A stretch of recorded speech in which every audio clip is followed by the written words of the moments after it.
سنت مؤکدہ اور غیر مؤکدہ کے پڑھنے میں دو جگہ پر فرق آتا ہے۔ نمبر ایک کہ جب سنت غیر مؤکدہ کا طریقہ پہلے، اس کے اندر دو فرق ہیں۔ پہلا فرق یہ ہے کہ جب اس کے قاعدہ اولیٰ میں یعنی التحیات میں بیٹھیں گے، پہلی التحیات میں، تو وہاں پر التحیات عبدہ و رسولہ تک پڑھنے کے بعد درود بھی پڑھیں گے اور اس کے بعد دعا بھی پڑھیں گے، سلام نہیں پھیریں گے اور پھر کھڑے ہو جائیں گے تیسری رکعت کے لیے۔ تو جیسے ہی تیسری رکعت کے لیے کھڑے ہوں گے تو پھر ثنا سے شروع کریں گے، یعنی ثنا پڑھیں گے اور سورہ فاتحہ پڑھیں گے۔ تو دو فرق یہ ہوئے کہ جب دوسری رکعت میں التحیات پر بیٹھیں گے، التحیات عبدہ و رسولہ تک پڑھ کے درود بھی پڑھیں گے اور دعا بھی پڑھیں گے، سلام نہیں پھیریں گے اور کھڑے ہو جائیں گے، اور تیسری رکعت کے شروع میں ثنا پڑھیں گے۔ یہ ہوا سنت غیر مؤکدہ ادا کرنے کا طریقہ۔ اور سنت غیر مؤکدہ عصر سے پہلے والی 4 سنتیں ہو گئی اور عشاء سے پہلے والی 4 سنتیں۔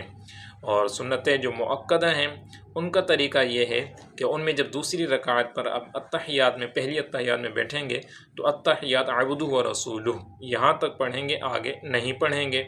پھر تیسری رکعت کے لیے کھڑے ہو جائیں گے تو کھڑے ہوتے ہی ثنا نہیں پڑھیں گے، بلکہ تسمیہ جو بسم اللہ الرحمن الرحیم پڑھ کے سورہ فاتحہ اور سورت پڑھیں گے اور پھر اس کے عام روٹین کے مطابق اپنی نماز کمپلیٹ کر دیں گے۔ اور جیسے ظہر سے پہلے والی 4 سنتیں ہیں یہ بھی مؤکدہ ہیں، اور جمعہ کے فرضوں سے پہلے والی 4 سنتیں یہ بھی مؤکدہ ہیں۔ تو یہ سنت مؤکدہ اور غیر مؤکدہ ادا کرنے کا طریقہ ہے۔ جو سنت غیر مؤکدہ کے اندر ہم نے سنا ہے کہ اس کی جب دوسری رکعت پر بیٹھیں گے تو التحیات پڑھنے کے بعد درود بھی پڑھیں گے اور دعا بھی پڑھیں گے، تو یہ پڑھنا مستحب ہے، اور اگر پڑھیں گے تو اچھی بات ہے، اور اگر نہیں پڑھا تو تب بھی نماز ہو جائے گی، سجدہ سہو بھی لازم نہیں ہوگا۔